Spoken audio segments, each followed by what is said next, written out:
ఇందిరమ్మ ఇండ్లు ఇచ్చారు పేదవాళ్లకు, మధ్యతరగతి వాళ్లకు.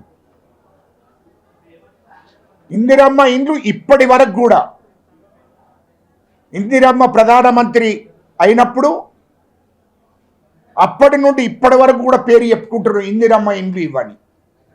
మరి ఆ విధంగా కాంగ్రెస్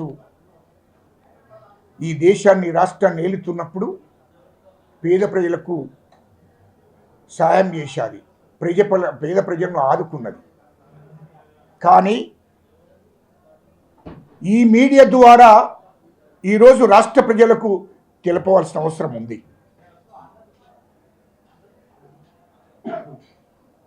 ఈ రాష్ట్రం తెలంగాణ రాష్ట్రం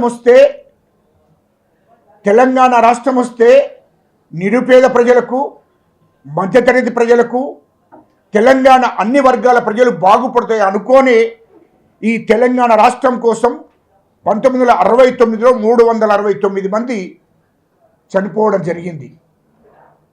విద్యార్థులు, యువత 369 మంది ఆనాడు 1969లో చనిపోవడం జరిగింది.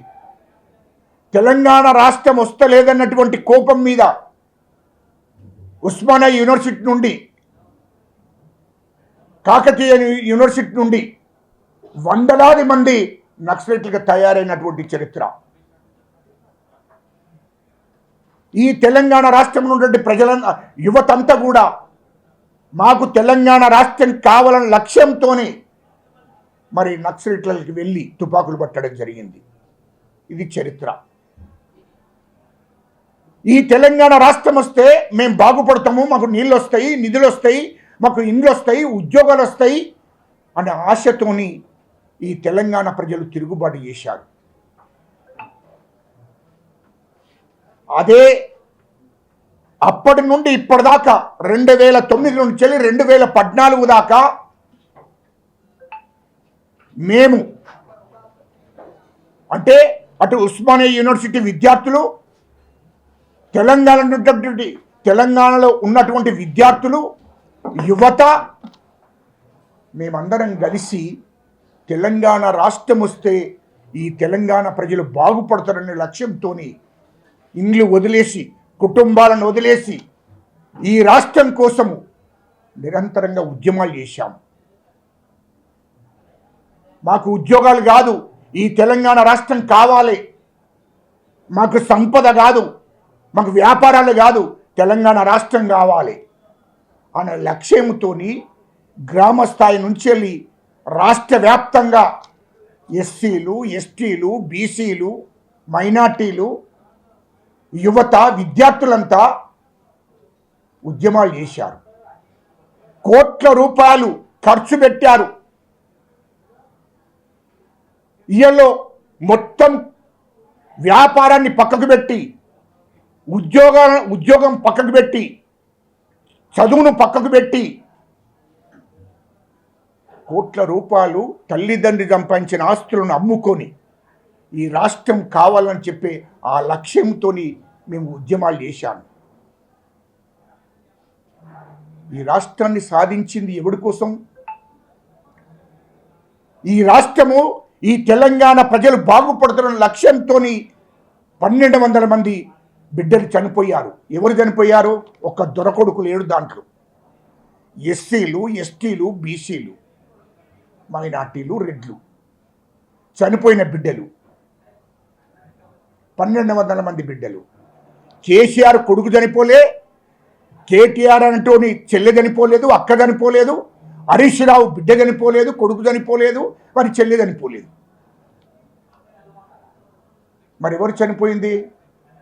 తెలంగాణలో ఎస్సీ, ఎస్టీలు, బీసీలు, మైనార్టీలు, రెడ్లు. ఇంతమంది త్యాగాలు చేస్తే ఈ తెలంగాణ రాష్ట్రాన్ని తీసుకొస్తే ఈ రాష్ట్రం కోసం నేను ముక్కుసూటిగా అడుగుతున్నారే కేటీఆర్, నీకు ముక్కుసూటిగా నువ్వు సమాధానం చెప్పు. దీనికోసం రాష్ట్ర వ్యాప్తంగా కూడా అన్ని జిల్లాలు కూడా, మండలాలు కూడా తిరుగుతాం. ఈ తెలంగాణ ఎవడు తెచ్చాడు, ఈ తెలంగాణ ఎవడబ్బ సొత్తు అనే విషయాన్ని ఈ తెలంగాణ ప్రజలకు తెలపవలసిన అవసరం ఉంది. ఈ తెలంగాణ రాష్ట్రం కోసం ఎన్నడన్నా 2009 నుంచి 2014 దాకా కేసీఆర్ ఎంపీయే కదా, పార్లమెంటు మెంబరే కదా, పార్లమెంటులో ఒక్కరోజు రికార్డు చూపిస్తే బాగుంటుంది. మీడియా మిత్రులు కూడా ప్రజలు తప్పుదో బట్టేయకండి దయచేసి. కేసీఆర్ను ఒక్కరోజు పార్లమెంటులో ఈ తెలంగాణ కోసం మాట్లాడినట్టు మీడియానన్న రికార్డు చూపించండి. నేను మీడియాకు కూడా చెప్తున్నాను, మీ మీడియా వాళ్ళకు కూడా నేను విజ్ఞప్తి చేస్తున్నా.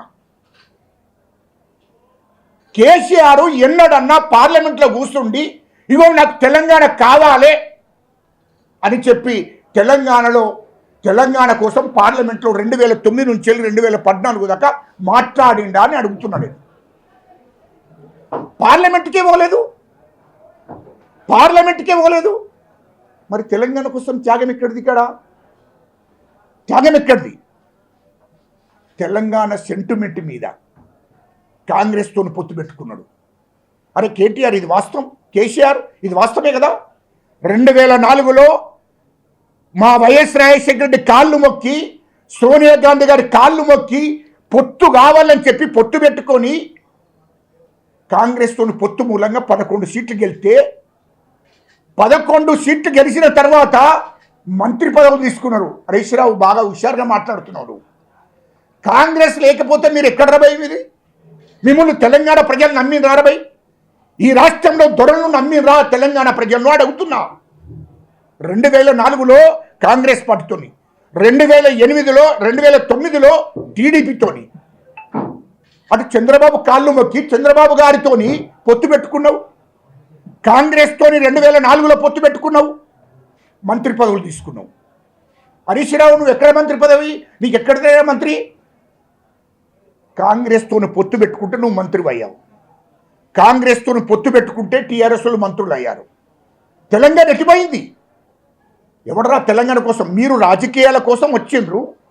ఈ రాష్ట్రాన్ని ఈ దొరలు పరిపాలించాలన్నటువంటి లక్ష్యం పెట్టుకొని కేసీఆర్ పార్టీని పెట్టిండు. ఈ తెలంగాణ రాష్ట్రాన్ని మేము పరిపాలించాలనేటువంటి ఆలోచనతో పార్టీ పెట్టుకొని తెలంగాణ సెంటిమెంట్ను ఆడుకొని 2004 నుంచి మీరు అధికారంలో ఉన్నారు. కాంగ్రెస్ ప్రభుత్వంలో మీరు భాగస్వాములు లేరు, మంత్రి పదవులు తీసుకున్నారు మీరు. ఇది వాస్తవం కాదా? కేసీఆర్ కేంద్ర మంత్రి అయింది వాస్తవం కాదా? మరి ఇక తెలంగాణ సెంటిమెంట్ ఎక్కడ భయ మీకు? 2009లో చంద్రబాబు నాయుడు గారి కాళ్ళు మొక్కి ఆయనతో పొత్తు పెట్టుకున్నాడు, 11 సీట్లు గెలిచావు.